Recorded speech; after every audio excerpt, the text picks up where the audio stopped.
Good morning, ladies. We are glad to be with you once again here at Sacred Spaces, where we talk about how to create spaces of trust and depth around God's Word.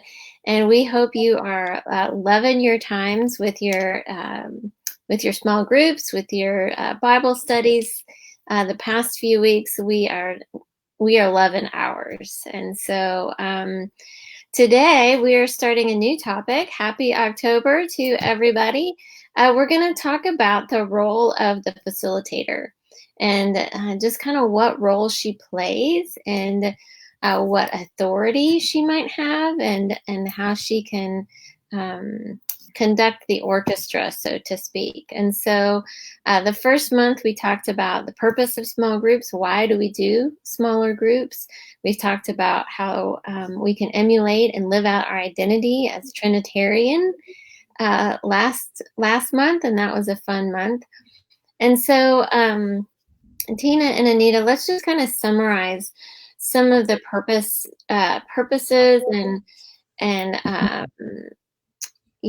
purposes for why we do small groups and what does that do for our spiritual growth.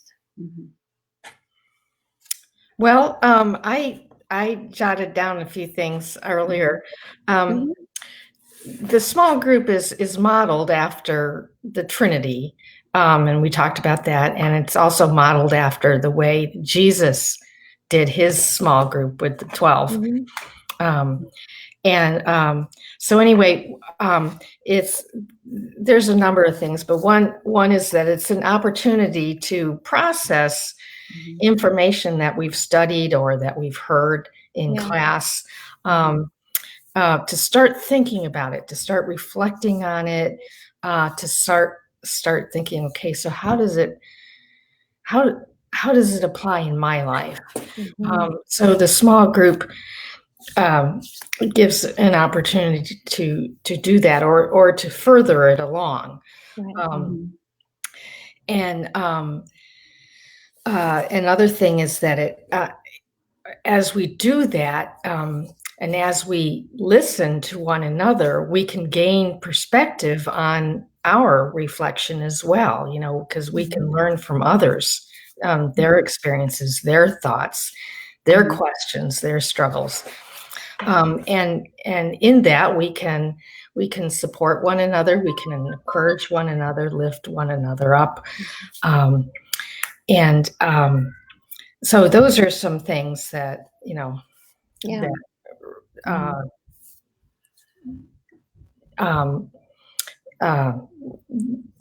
show the purpose of the small groups. Brain freeze there. The words will come. Yeah. And so I saw kind of the same thing. It says we're looking for a safe place where we can process what we're learning, what God's teaching us through his word, and also process and maybe integrate some of the experiences that he's allowing into our lives. So we can do that with other believers. And I think that's important to, it's important to spend time alone with God doing that. But I think when we do that together with other believers, then we get a different perspective and we can see things that maybe through their eyes that we can't see ourselves when we're alone, because sometimes we're just too close to it and we're not able to see it. And it's an opportunity to build trust with other believers, so that we can go deeper with them and with God. Also, when I think about the example that Jesus left us with his disciples, he was preparing them for mission, right? So when I was thinking about it, and plus it was also a safe place for them to come back from their missions and be encouraged by other believers. So I kind of saw it as those purposes, to be encouraged by other believers, to be prepared, and then the transformation that takes place in our lives when we allow God to do that in our lives, and when we do process what he's teaching us and try to see what's happening in our own lives through his eyes. So it's encouragement, preparation, and transformation were the three things that kind of stood out to me. Oh, I love that. Encouragement, preparation, and transformation. That's good, Anita. I love that. That's very memorable. And it does show that, as we go through our week, we can get knocked down and, just being faithful each day. Whether it's a big thing or whether it's, tackling all those loads of laundry or, just the day to day at home, or if you're, out there writing books and speaking and doing all of these public things. God asks us to be faithful, but it drains, and we pour out, and we need that safe spot to come back to.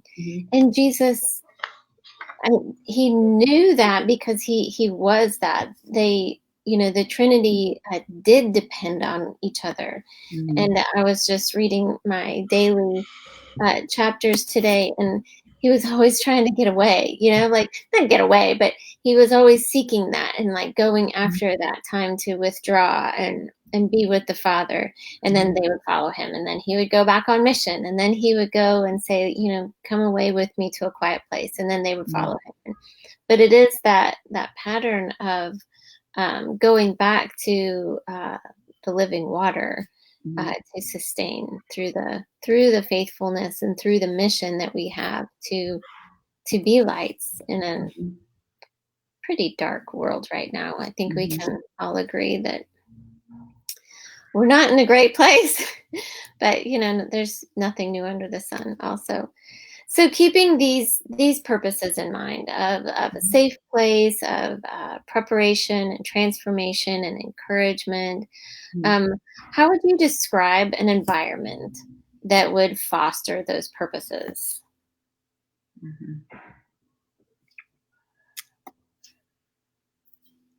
Well, I think we would want a place where we know that our contribution is going to be valued, where we personally are going to be valued, but also what we contribute would be valued and respected, and maybe even challenged in a way, but in a respectful and loving way. Because personally, when I come to a group, especially now that I've matured and learned more about why I'm in a small group, why I'm there, because I want to see if there's things that I'm looking at wrongly, or or not, if my thoughts or my attitudes are wrong. And so, of course, I want to be challenged, but I want it to be done in a respectful and loving way, so that those non-judgmental, those types of attributes in a group would be important. Yeah, and I find that, I'm sorry, Tina. No, go ahead. I find that questions are so helpful, like an open question. If somebody invites me to think about something, if I say something, and actually, I remember this happened with David Goodman.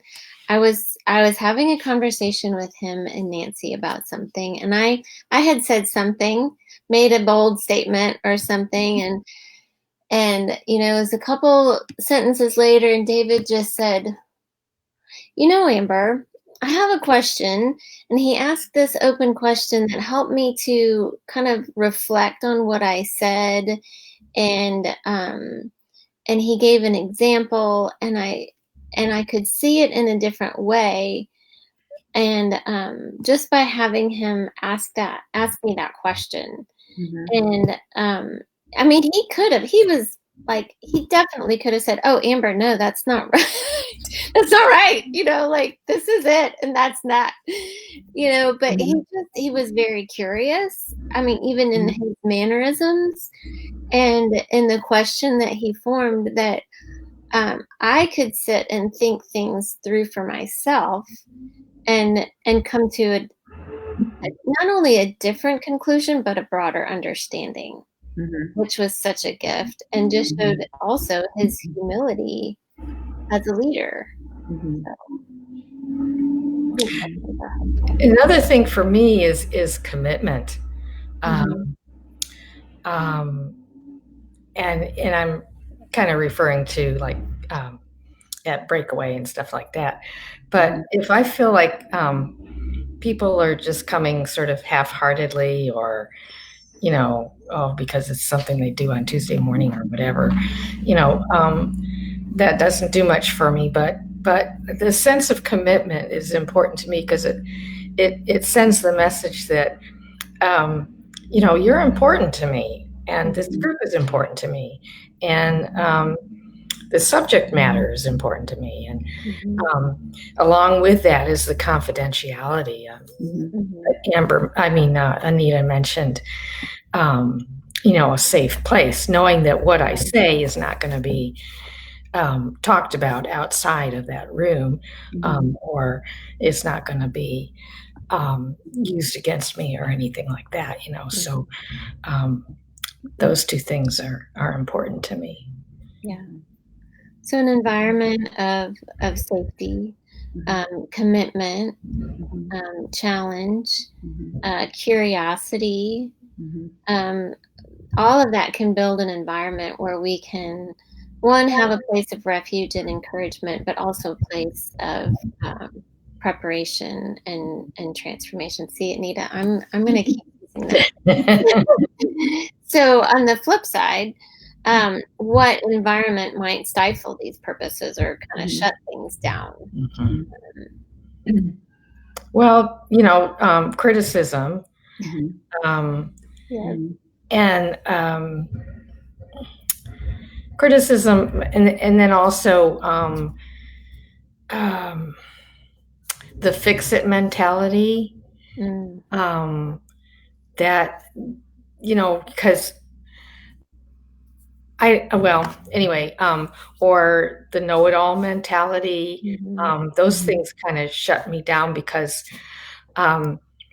it's sort of like, well, if you were a better Christian, or if you were more knowledgeable or whatever, you would know this, and so any form of negative feedback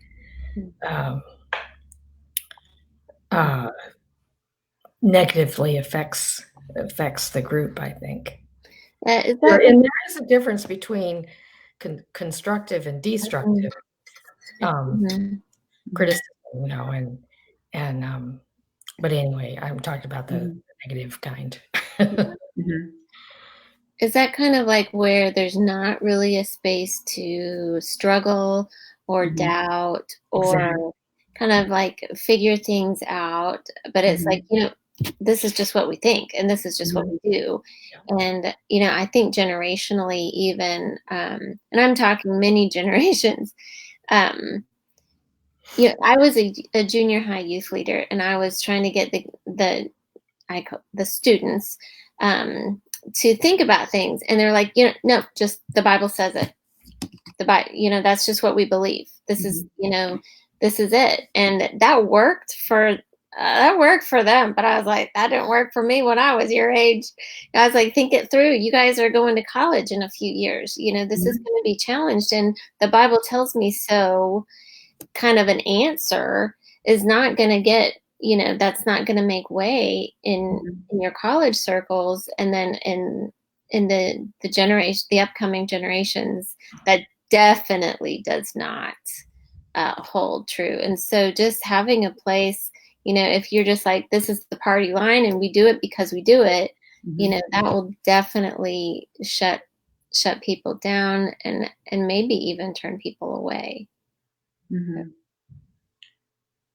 And I like what you said about asking questions, and how David asked you a question rather than just telling you that you're wrong. And I have to confess that before I took this training, I felt like and I saw myself more as a teacher than a facilitator back then. I saw one of my responsibilities, and I think it is, as a facilitator, it is one of your responsibilities in a way, to make sure that what's being said is not way off course, right? I mean, we're there to study the Bible, and the truth is the truth, and it doesn't change with what I think.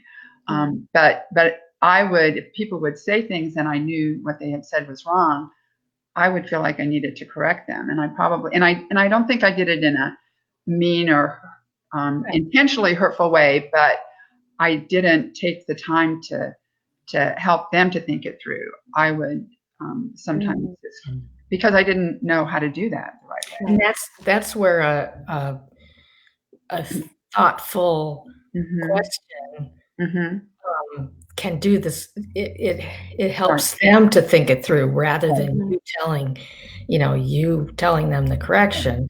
It helps them to think it through. Yeah. And when you're in a group like that, then you can draw the group in and they can wrestle through the issue together. And so that's so much more effective than the teacher just standing up there and saying, well, I really disagree with that. And here's where in the Bible it says, that's one way to do it. But it's so much more helpful if you can just say, well, how did you come to that conclusion? Can you show us what caused you to believe that? And what about this? Or, and what do other people think? And let's talk about this and let's see what the word has to say. And that's an interesting way to look at that. Let's talk this through, instead of just saying, no, I don't agree with that. That's wrong. And here's where it says, in the Bible. Here's why. Yeah. And hopefully I didn't say it in that way. But, but people can be and I'm one of those people that compare myself to others and can feel judged when people don't intend to judge me. And so I think we have to be really careful about that we don't say things that are going to, even though we're not intentionally doing that, it can make people feel that way. I think it's not just the answer, but it's how people come to the answer. And so, even if you start your sentence or your question with, I really wonder about that. That's really interesting. I'm curious. Can you tell me more about that? And so if as a facilitator, you hear something and you think, oh, that doesn't sound like, that doesn't sound quite right to me, or that sounds a little bit different. You can just say, I'm real curious about that. Can you tell me more about that? And let them talk and let them work it out and let them, without, jumping on it. But just the curiosity and the questions, to bring them out, and then to say, this is a safe place to process these things and to think things through versus we're going to have right answers and wrong answers. And, which is what we've grown up with in a lot of schools of, getting the right answer when the teacher calls on you and, So, but it's more of the process of, I want to hear your thought process. I want to hear your journey of how you came to that, because that could go deep into, how they were brought up and where they learned these things in school or at home. And so it really can be such a value to see where they came up with that. That's as important as like the answer or the conclusion itself. So. And I'm thinking that, I'm thinking of Breakaway, but and in the small groups that we have, the teachers provide the questions, but that doesn't mean that the facilitator can't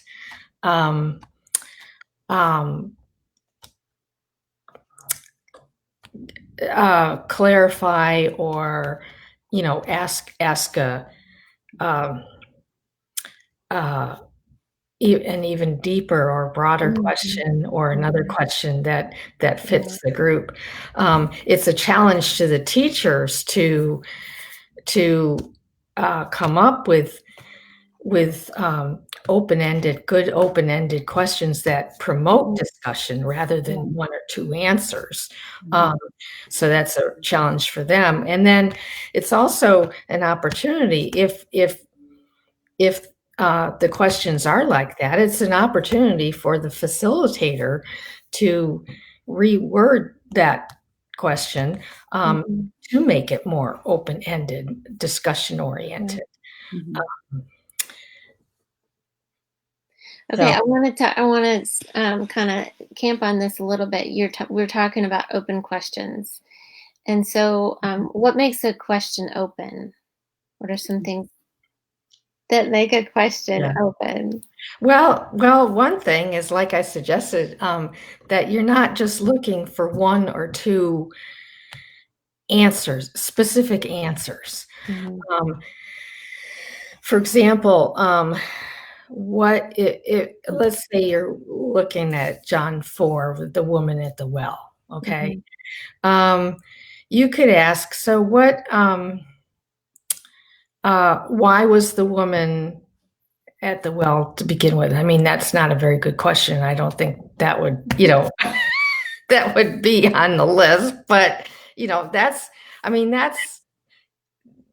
there's only one Yeah. or two things you can say about that. She was there to get water, But on the other hand, if you said something like, well, now I'm thinking off the top of my head and I'm not thinking very well, but um, from this passage, um, what kind of experiences do you think this woman have that bring her to the well in the middle of the day? Well, even that is kind of closed, but it's a broader question. Maybe one of you could do a better job. Well, and that brings up a point. Because this was not in our notes, so I'm working on the fly here, and it is hard to come up with open questions just like that. We don't do it naturally. Yeah. And so I hate to put you on the spot, Tina, but I'm used to it. but we don't naturally ask open questions. And even when I posed the question, it wasn't open. I said, what is an open question, instead of what are some things that make it an open question? And so just by making the verb in your sentence plural, you communicate to the other people that you're talking with, or even the person, that there's more than one right answer. So what are some reasons the woman was at the well the middle of the day? That communicates that there's more than one right answer, and I don't have a single answer in my head that I want you guys to guess. Because if that's communicated, that there's just one right answer, people are going to be less likely to, because they might be wrong, maybe like, what, anybody else, and then that doesn't feel great, that you didn't guess right, and so that's going to pull people back, and so so what are some other ways that we can ask open questions that make them open? So I think our tendency a lot of times is to ask yes and no questions, and we don't even realize we're doing that a lot of times. So that's something to be aware of. Don't ask just if it only is going to elicit a yes or a no. That's not going to generate any discussion at all. And then it's been helpful to me to kind of think in terms of, especially when you get past the observation part, because open observation questions can be a little difficult to come up with. But like interpretation or application questions, you can say things like, what do you think? And of course, we have to be careful about those, because what we think doesn't necessarily mean that it's what the author or what the writer of the scripture, what God intended. But it generates discussions. So why do you think the writer used this metaphor, of living water? What are some things about it that what are some conclusions we can draw about what he meant by that? Those kind of things. And so,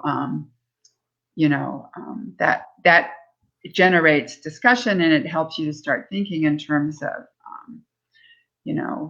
what the writer had in mind, or what God had in mind, and then you can narrow it down. But when I'm writing questions, I often, I write the question and then I'll answer it. And if I can come up with, 5 or 6 quick things, then I know that's going to generate good discussion, Right.